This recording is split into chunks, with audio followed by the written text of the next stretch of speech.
Hello everyone, I am Gagan Joshi. In this video, we will solve two sum, first with the brute force, then with an optimized approach in Swift. So, what is the question? Given an array of integer and a target value, return the indices of two elements whose sum is equal to the target. Okay, so here we have an array. Array contain values 2, 7, 11, 15, and we have a target that is 9. So we can clearly see there are two elements 2 and 7. When we add those elements, it is equal to the target.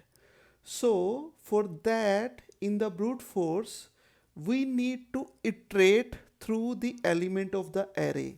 Now what we will do is we will have a loop for I in 0 dot dot less than nums dot count minus 1, and again we need a loop inside for j in I plus 1 dot dot less than nums dot count minus 1. So the approach is at each index of I we need to find index j so that array of I plus array of j is equal to target.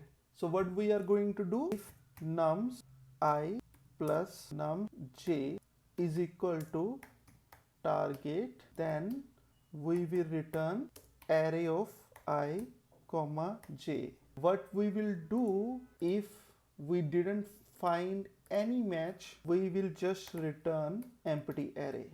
So if I am gonna run this, so it is returning me 0 and 1, which is the correct answer.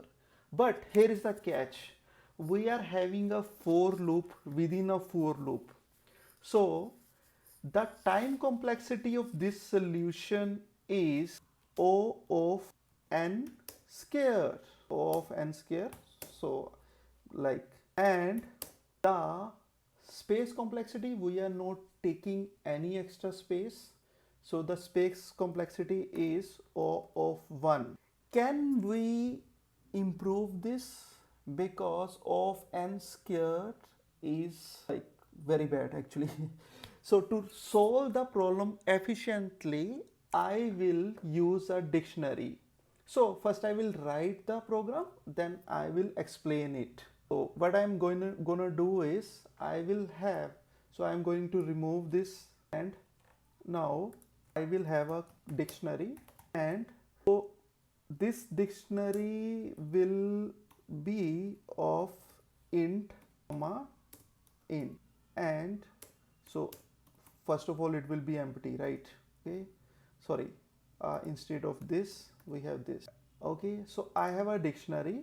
Now I will iterate over the nums array. So if you know, we have a enumerator function. So index value in enumeration enumerated. Okay, what I'm gonna do, the very first time I will put a value the dictionary, correct? But I will also check the next time if that value adding up with the another value is equal to the target. For the very first time, let's add dictionary value is in the very first time the value will be 2, and I am providing it the index. So currently index is 1. Let's have the early exit before it. If let other index, correct, if let other index is equal to dictionary target minus target minus 2, then going to do, I am returning other index.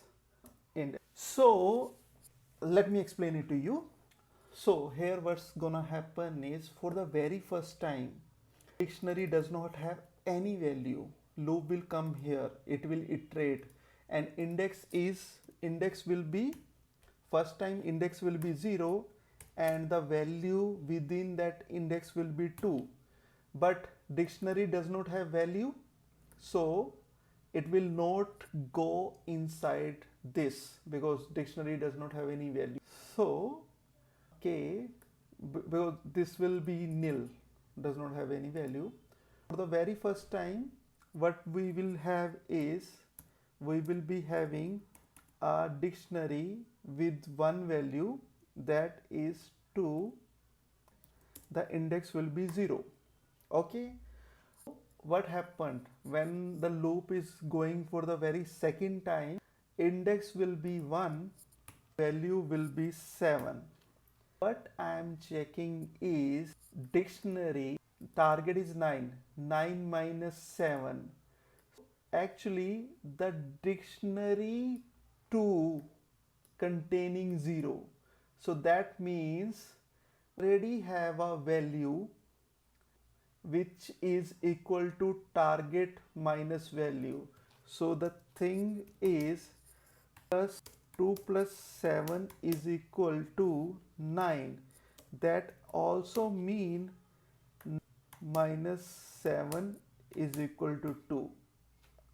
So we will get the old index and we know the new index will have the 7 value. We are returning it other index and index.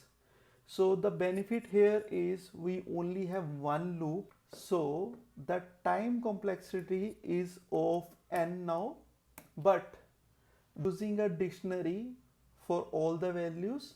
So in worst case scenario, the space complexity is also of n. So there is a trade-off. We are taking more space, but we're reducing the time complexity, and this is the best answer. So test our answer. Let's what it do, copy it, leave it here in the LeetCode, and if we submit it, yes. So it is the most optimized answer in Swift, beat 100%. Thank you guys. Follow me for more videos.